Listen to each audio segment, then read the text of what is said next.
Olá, bem-vindos. O meu nome é Euridice Cristo e eu sou facilitadora de literatura e criadora do método Real Reaprender a Ler. E eu hoje vou falar sobre um romance que andou esquecido por muitos anos e foi publicado no final do século XX e é um romance, imaginem, de Júlio Verne. Então, a história começa assim.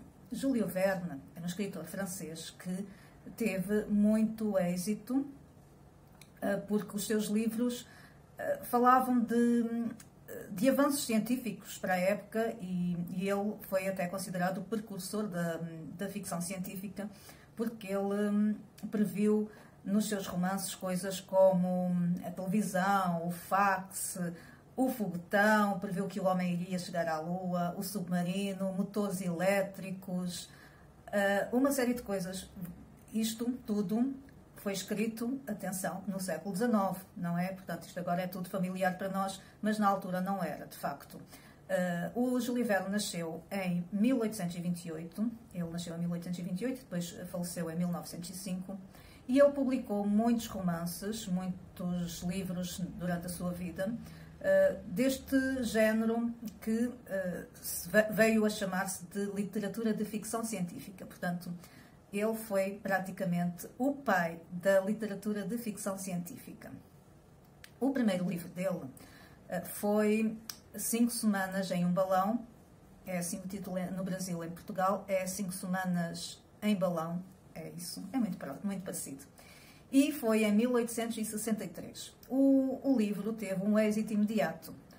E então ele, muito satisfeito, evidente, ele escreveu no mesmo ano, em 1863, um segundo romance e então entregou ao seu editor, o Edsel, para que o publicasse, mas acontece que o editor não gostou nada daquele romance, disse que era um projeto demasiado ambicioso, que talvez quando ele fosse famoso poderia publicá-lo, mas naquela altura não, que o público não iria gostar e não gostou.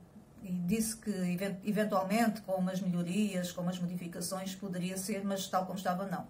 Ora, Júlio Verne decidiu que não iria fazer melhorias nenhumas e nem sequer se preocuparia mais com aquilo. E então ele guardou o manuscrito num cofre e automaticamente esqueceu-se dele. Começou a trabalhar noutros romances, entretanto em 1864 ele publicou Viagem ao Centro da Terra, acho que foi esse o terceiro romance. E pronto, e publicou muitos outros, que muitos deles são conhecidos, 20.000 Léguas Submarinas, A Ilha Misteriosa, Miguel Strogoff, O Raio Verde, Volta ao Mundo em 80 Dias, também é muito conhecido, Da Terra à Lua, etc. O estilo dele caracterizava-se por serem aventuras fabulosas e que aliavam os avanços científicos à exploração dos cantos mais recônditos da Terra e não só, da Terra, do mar, do ar, do céu, do cosmos, etc. E, portanto, ele introduziu a ficção científica. Ele era um visionário, como já referi, era uma espécie de escritor de romances históricos, mas ao contrário, porque não falava do passado, mas sim do futuro.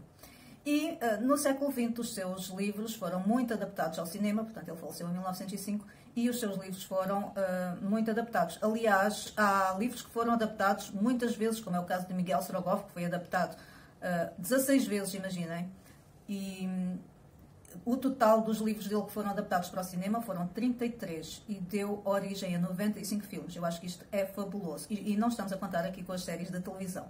Mas então, o que é que aconteceu ao tal manuscrito? Ora, passaram-se os anos e uma determinada altura, já quase 100 anos depois, imaginem, um bisneto seu estava fazendo uma faxina lá na casa, numa das casas do bisavô e encontrou um maço de folhas amarelecidas pelo tempo dentro de um cofre. E essas folhas estavam assinadas por Júlio Verne, com a assinatura dele. Ora, o bisneto ele leu o livro, ficou fascinado, decidiu publicá-lo e assim foi. Só que, entretanto, o manuscrito ele foi objeto de um complexo processo de autenticação e finalmente foi publicado em 1994.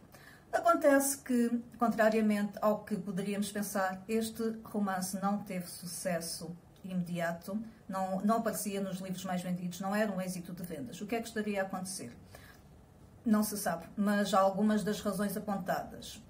Esqueci-me de dizer, mas é importante. Este livro foi publicado com o título de Paris no século XX, que era o nome que o próprio Júlio Verne tinha dado. Paris no século XX fala de um indivíduo e de uma sociedade que se passa nos anos 60, aliás, em 1960, em Paris. E aquilo que ele conta lá é incrível, tem muito a ver com a nossa vida. Ele fala em arranha-céus, ele fala em carros que se movem com motores sem cavalos, fala em comboios que se deslocam a uma velocidade incrível, fala inclusive nos mercados financeiros, no capitalismo. Bom, é mesmo incrível a semelhança com a vida dos homens no século XXI. Até no século XX, no final, mas essencialmente agora, contemporâneo. Ora, porquê é que este livro não foi um êxito de vendas? Há quem diga, críticos literários dizem que ele carece de ritmo, de coerência e de coesão. É provável até, porque foi apenas o seu segundo romance e já se sabe que a técnica vai melhorando, não é? Só se aprende a escrever escrevendo, e possivelmente este segundo romance não teria ainda o ritmo e a coerência que fazem com que fosse considerado um romance de qualidade. Mas poderá haver outras razões também. Poderá ter de ser que este romance é bastante incómodo, porque ele, ao contrário dos outros livros, ele tem um tom negativo, ele apresenta um tom negativo. Ele, inclusive, tem aqui traços de distopia, de romance distópico. E outra das razões é que ele é muito real. Os humanos do século XX provavelmente não gostaram de se ver retratados com tanta precisão. E outra das razões é que ele pode ser... a publicação foi fora do tempo, portanto é um romance anacrónico. Isto agora é a minha opinião, mas eu penso que pode ter sido isso, porque ele foi escrito em 1863 sobre o futuro, um futuro que se situava em 1960, mas publicado em 1994. Portanto, quando ele foi publicado, já o futuro que ele projetava tinha passado. Portanto, há aqui uma anacronia. E isso pode fazer com que o leitor não goste, fique um pouco baralhado. Algumas previsões previsões, como quem diz, não é? Algumas das coisas descritas não se passaram da forma que estão descritas, algumas sim, mas realmente pode haver esta extratemporaneidade. Mas é realmente incrível a capacidade de visão, a capacidade de transpor os avanços científicos que já existiam na época em que ele escreveu, que já se anteviam, mas no cotidiano das pessoas, na realidade prática. E ele antecipar muitas das coisas que fazem parte, hoje em dia, da vida das pessoas do século XXI. Espero que tenham gostado desta curiosidade literária. Muito obrigada e boas leituras.